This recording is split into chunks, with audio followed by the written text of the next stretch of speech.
I first came across embroidery through my grandma, who I call Ama. She taught me how to learn a certain technique called English smocking, which she learned from a young age when she was in Malaysia, right after the Japanese occupation of Malaysia. A lot of British and Australian volunteers went to help restore the country back to normality, I suppose, after the war.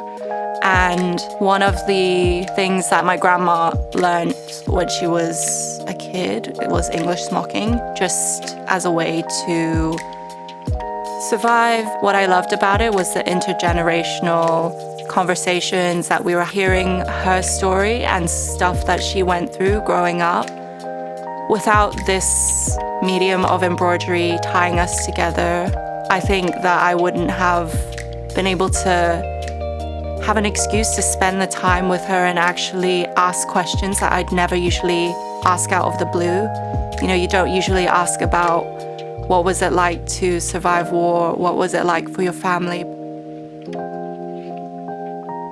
For me, what it creates is a safe space, and it gives me the agency to really express how I feel. And I just want to tell people to just make mistakes, because it's really essential in order to just do something. And I find that fear tends to hold us back.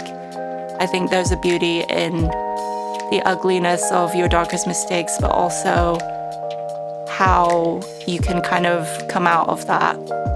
We think life is really linear, but honestly, it's like a zigzag path. I think it's just important to not be perfect all the time, or not try to be perfect all the time. I'm quite vulnerable and I'm very sensitive.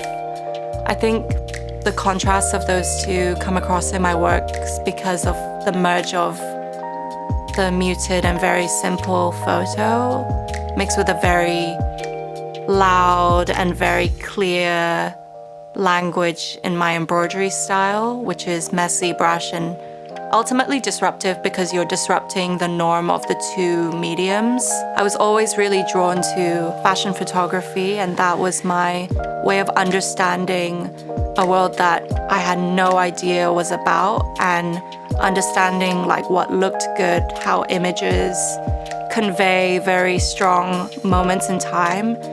And for me, I wanted to incorporate that with embroidery because I'd always had this urge to bring it into a more contemporary, culturally relevant context, a new form of visual communication, a new way to allow myself to exist in the image that is already there, that I don't necessarily feel represented in.